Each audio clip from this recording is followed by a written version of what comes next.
MJ with Junkie, Cosmonaut, and also Pasta the Band. MJ, how you doing? Pretty good. What about you?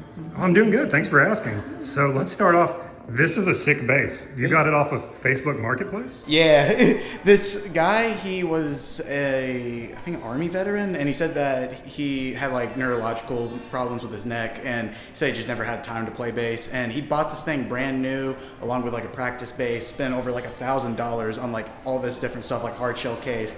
Got it for like $600. Dang, man. Well, that's a good deal. That's a beautiful bass.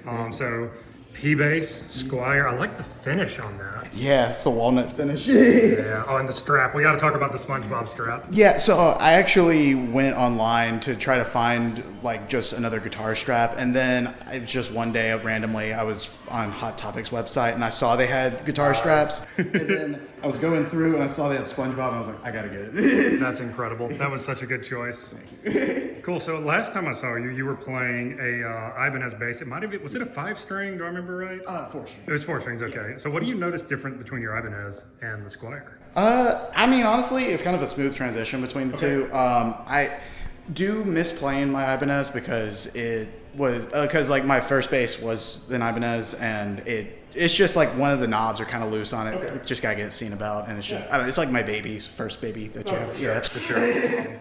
Also, do you run it generally like wide open? Do you play with your tone and volume controls, or?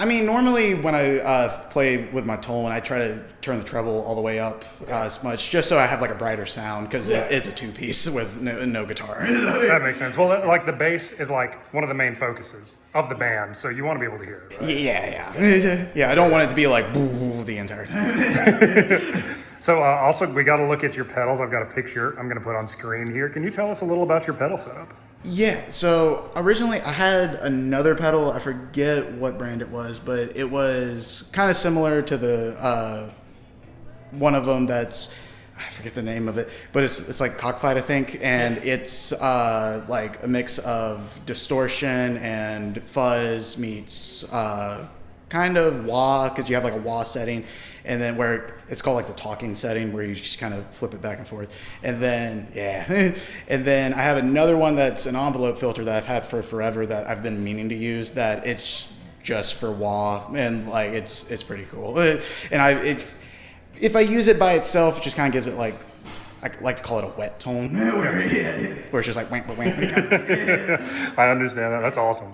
Very cool. And then you're running through a Fender Rumble of some kind? Yes. Yeah. Originally, I had a Fender Rumble 100, and then I got a 500 watt in there now, and it's mostly used for shows, because I mean, like any venue, you can use 500. Yeah.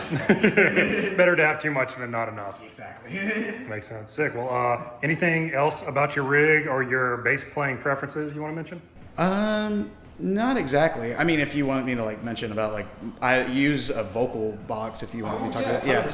Yeah. So I bought this voice box. I believe it's Electro Harmonics. It's pretty cool. Like you could go through and like adjust the effects. And normally I use it for only like a couple songs. Like in Magic Pony, there's a talking part where I just kind of use that, where I lower it down all the way, and then in Come Tomorrow Morning, I try to make it as high pitched as possible. And Makes sense. Yeah.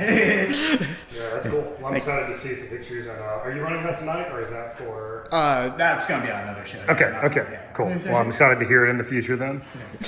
Can you tell us one of your biggest bass inspirations, a player or a song, band? Well, I mean, of course, Les Claypool, Yeah. but what the very first inspiration for bass was Cliff Burton, because originally I was trying to learn guitar, and then I was trying to learn a bunch of riffs and stuff, and then I was trying to learn how to play the intro to For Whom the Bell Tolls, and every tab I found just showed the da-da, and I was like, where's the rest of it? But then I like found, I forget how I ended up on it, but it was like some bass tutorial video, and then someone in the comments mentioned go check 1985 Day on the Green performance of Metallica, and then I saw Cliff Burton just ripping this fat solo, and then he goes into and I was like, I gotta play bass. That's awesome.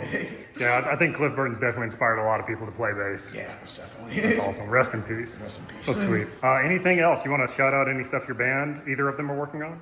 Well, Pastu's currently recording. I'm not sure when we're gonna finish it because we've only recorded, I think, 1 or 2 songs, and then next month, towards the end of it, me and Korbin are gonna start recording our next LP. So look forward to that. Yeah. Excited to hear it. Thank you very much for your time. I'm excited to hear y'all now. Yeah. Thank you.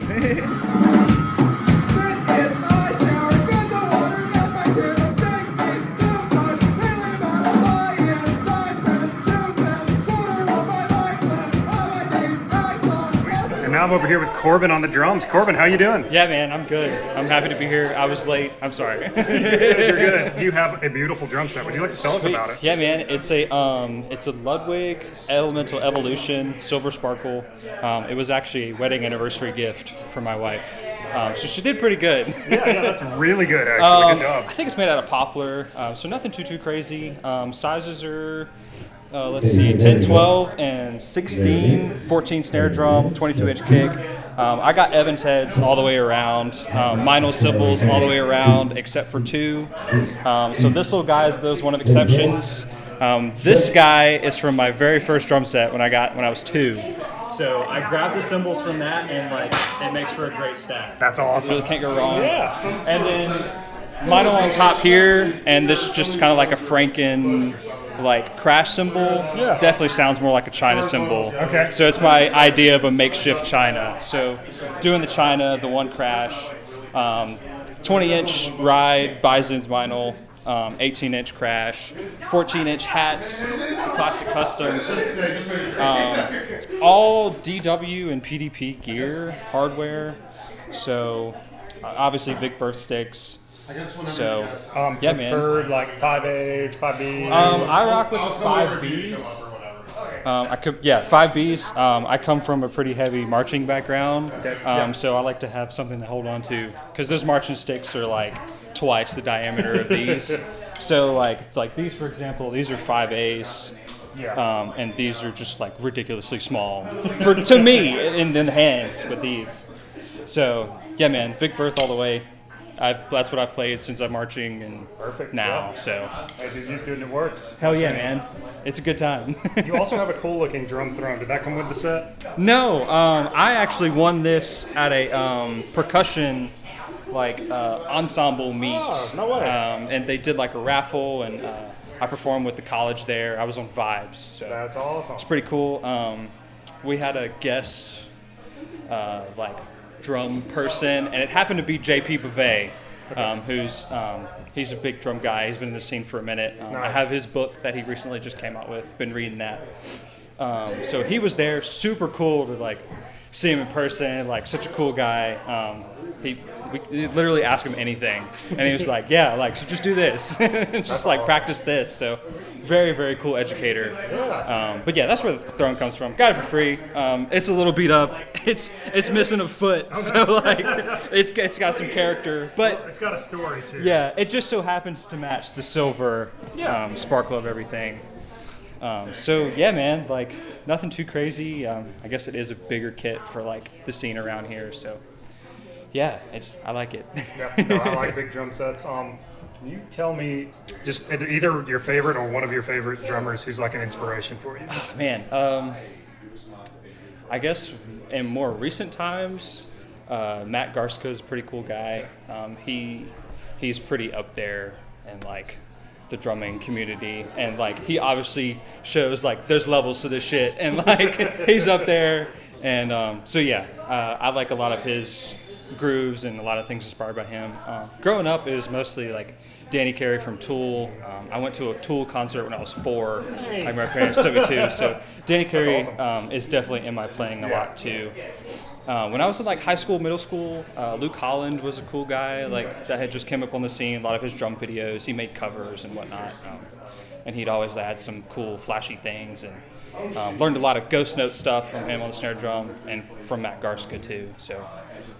Yeah, man. So get more recent guys, which they all are inspired by the old cats. Yeah. So, yeah, man. I got a good mix going on. That's awesome. Yeah. Well, I'm very excited to hear you and hear your playing tonight and the drum set. Yeah, man.